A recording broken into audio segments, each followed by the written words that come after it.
पहा, दिवाळी झाली आणि दिवाळी झाल्याच्या नंतर तुळशीचे लग्न झाले. तुळशीचे लग्न झाल्यावर झाला लग्नाचा सीझन सुरू. आणि आता गारव्यामध्ये बी काही ठिकाणी लग्न व्हालेत. पण बरेच जण आपले खेड्यापाड्यानं बिना लग्नाचेच फिरायलेत. त्याला कोणी पोरही देईन, मामा देईन, कोणता पाहुणा देईन, बाप बेजारे या पाहुण्याला ठेपे देऊन त्या पाहुण्याला ठेपे देऊन, पण काऊन देईन याचा काय विचार तेव करीन. आता तुम्ही म्हणता लग्न व्हालेत पोरी तर देईन, तर मग लग्न कसे काय व्हालेत? आता लग्न कोणाचे व्हालेत माहितीये का? जेव काहीतरी काम धंदा करतो, जेव चार पैसे कमी तू निर्व्यसनी आहे, मोकार टवाळग्या टुनगे करीत कुठं हिंडत नाही, फक्त त्यालाच पोरी द्यालेत. बाकीचे जे आहेत का नुसते फेसबुक व्हॉट्सअपवर लागलेले, यायला कोणीच पोरी देईन. आणि एखादा ठेपा गेला बी आधी पोरीचा बाप त्याचं फेसबुकची सगळी हिस्ट्री पाहला, हे कुठं कुठं बसला होता, कोणाच्या वाढदिवसाला होता, कुठं गेलता, यानं कोणते कोणते फोटो टाकलेले आहेत, हे सगळं त्याचा बाप त्याच्या फेसबुकूनच पाहून गेलाय. आणि तो तिथंच म्हणायला यंदा काय करायचं नाही, जरा बरं पोरग बघायचंय, जरा चांगला नोकरीवाला बघू, असं म्हणून त्याला टाळायला हे गावातले तसेच टोनगे हिंडायलेत. फक्त त्याचं एकमेव कारण ते आहे. आणि त्यातली त्यात पुन्हा दुसरी गोष्ट, जर शेती करणारा असला, निर्व्यसनी बी असला बिचारा, रोज वावरात जाऊन कामही करीत असला, तरी त्याला देईन. काऊन तर त्याच्याकडे 2-4 एकर शेती आहे आणि उद्या आपल्या पोरीला त्या वावरात जावं लागेल, कारण आपला सगळा जन्मच त्या वावरात गेलाय. आणि मग आपल्या पोरीवर ती वेळ येऊ नये म्हणून त्या शेतकऱ्याच्या पोराला देईन. ते गण चांगलं आहे, निर्व्यसनी आहे, रोज काम करतय, कामापुरता घरी शेतमाल होतोय, त्याच्यात त्याचं घर धकत आहे, तरी त्याला देईन. आणि आता त्याच्यामुळे आजचा जो काही व्हिडिओ आहे, ज्याचे लग्न झालेले नाहीत त्यानं हा व्हिडिओ पहा आणि कुठंतरी याचा विचार करा, कारण बिना लग्नावाल्यालाही मोर्चे काढायची वेळ आलेली. आता माघ सोलापूरला एक मोर्चा निघाला होता आणि पुन्हा एक कुठंतरी निघाला होता, आता ते काय लक्षात नाही माझ्या, पण असे 2 जागेवर आम्हाला मुली द्या म्हणून जिल्हाधिकारी कार्यालयावर सुद्धा मोर्चे काढलेले होते. आणि आता त्याबाबत एक शासनानं शासन निर्णय काढलेला आहे. शासन निर्णय असा आहे की ज्याचे लग्न झालेले नाहीत आणि त्याच्या लग्नासाठी प्रोत्साहन देणारे, म्हणजे बक्षीस देणारे, मदत करणारे शासन, ती मदत आहे 1.5 लाख रुपये आणि 2.5 लाख रुपये. आता ती कशी काय हे सगळं समजून घ्या. पण ही बोकाट बोनग्या टुनग्या त्याच्यासाठी नाही, जे दिव्यांग अव्यंग आहेत अशासाठी ही मदत आहे. आणि ती कशी मिळणार आहे सगळं आपल्याला सविस्तर या व्हिडिओमध्ये बघायचंय. दिव्यांग अव्यंग योजना म्हणजे जे दिव्यांग आहेत, त्याचं लग्न झालेलं नाही, त्यांच्यासाठी ही मदत मिळणार आहे. ती कशी मिळणार आहे, त्यासाठी काय लागणार आहे, सगळ्या गोष्टी आपल्याला या व्हिडिओच्या माध्यमातून बघायच्या. तर दिव्यांग व्यक्ती हक्क नियम 2016 मधील कलम 10 अन्वये दिव्यांग व्यक्तींना प्रजननाचा हक्क आणि कुटुंब नियोजनाचे अधिकार आहेत. तसेच दिव्यांग व्यक्ती हक्क अधिनियम 2016च्या कलम 24 मध्ये शासन आपल्या आर्थिक क्षमतेच्या आणि विकासाच्या मर्यादेत दिव्यांग व्यक्तींना समाजात स्वतंत्रपणे राहता यावे, त्यांना पुरेसा राहणीमानाचा दर्जा मिळावा आणि त्यांच्या अधिकाराचे रक्षण करून त्यांना प्रोत्साहन देण्यासाठी आवश्यक योजना आणि कार्यक्रम तयार करेल असे नमूद केले आहे. आणि त्यानुसार येथील शासन निर्णय अधिक्रमित करून दिव्यांग अव्यंग विवाह योजनेत कालानुरूप बदल करण्याची, दिव्यांग विवाह हा पर्यायाने नवीन समाविष्ट करण्याची बाब शासनाच्या विचाराधीन होती आणि त्याप्रमाणे हा शासन निर्णय काढलेला आहे.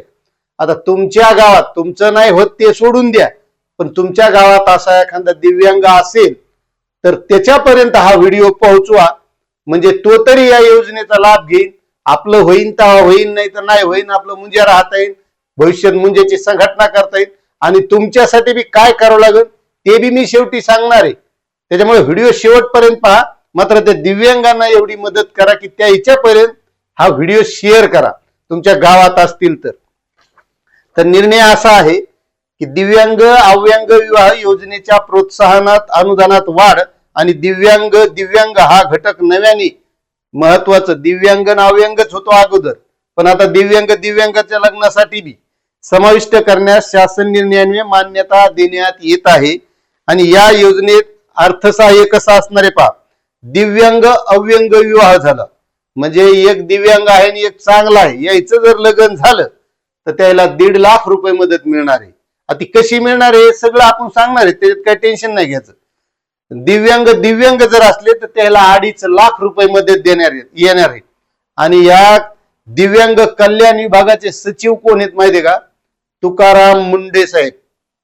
तुकाराम मुंडे साहेब हे त्या विभागाचे सचिव आहेत. पहा, चांगला माणूस असल्यावर निर्णय कसे घेतो. आता तुम्ही पाहिला असेल या विधानसभेच्या अधिवेशनात त्याच्या निलंबनाची मागणी त्या खोपडे आमदारांनी केली होती. आणि माणूस कसा निर्णय घेतो आणि सगळ्या महाराष्ट्रात चर्चेत गाजलेला माणूस आहे. अनुदानाची पूर्ण रक्कम पती व पत्नीच्या संयुक्त बँक खात्यामध्ये थेट डीबीटीच्या आधारे येणार आहे. ते कवा? लग्न झाल्यावर बरं का. त्याचे बी नियम आहेत. नाही तर उगाच एखादा दिव्यांग उठला आणि लग्न करून बसला त्याला नाही भेटणार.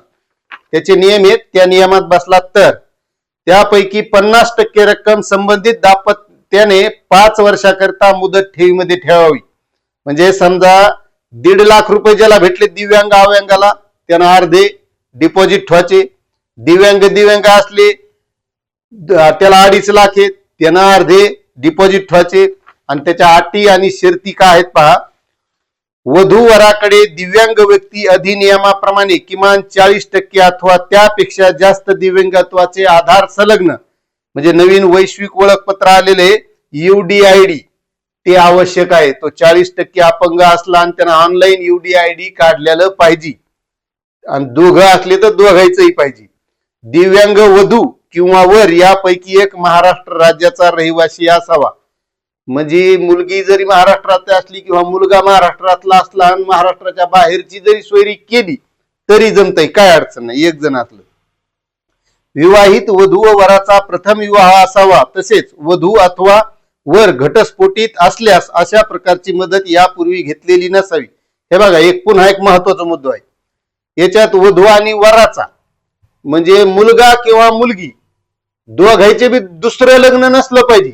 एकाचं असलं तर धकत आहे, पण दोघांचं नाही पाहिजे. एका जणाचं पहिलं लग्न असेल तरच रक्कम भेटणार आहे.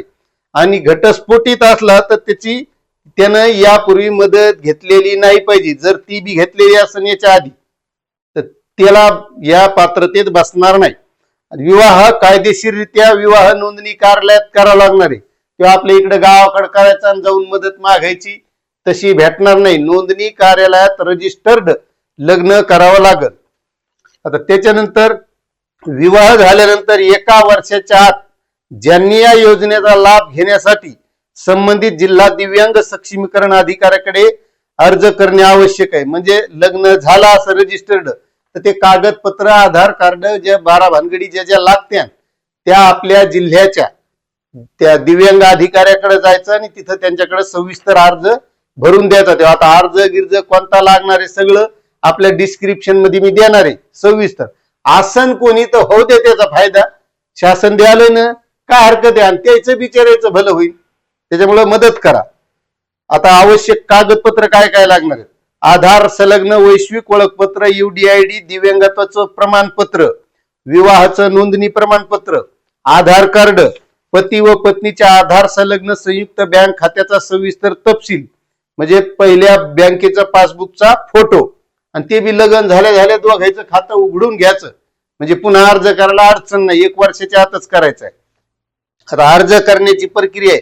लाभार्थ्यानं निर्णयामध्ये जे काही विहित कागदपत्र हे सगळे दिले याच्यासोबत अर्ज आहे डिस्क्रिप्शन मध्ये दिलंय.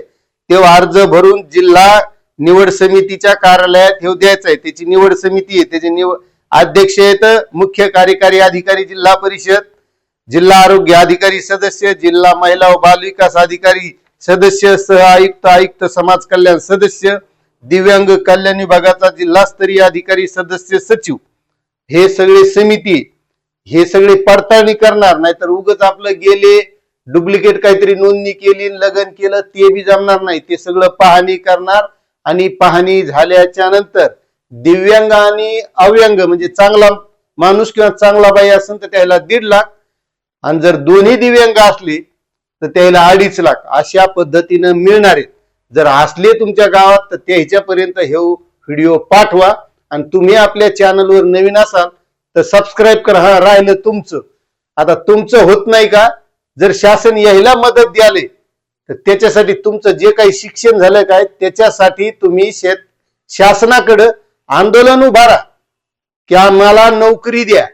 तुम्ही 12वी असले तुम्ही क्लर्क लागू शकतात, तुमचं डीएड बीएड झालं असेल तुम्ही मास्तर होऊ शकतात, तुमचं ग्रॅज्युएशन झालं असेल तर वरिष्ठ लिपिक असेल, कुठं मिलिटरी असेल, कुठं ज्या काय असेल त्या नोकऱ्यासाठी तुम्ही आंदोलन उभं करा आणि सरकारला भांडा. जर तुमची इच्छा असेल, तुम्ही चांगले हुशार असताना अभ्यास करीत असताना तर तुम्हाला सरकारकडून नोकरी भेटली तर तुमच्या घरी पोरगी द्यायला लाईन लागेल, लाईन. हे ध्यानात घ्या. आता तुम्हाला ही माहिती कशी वाटली नक्कीच कमेंट करा. चॅनलवर नवीन असाल तर सबस्क्राईब करा. बाकी जय हिंद, जय महाराष्ट्र.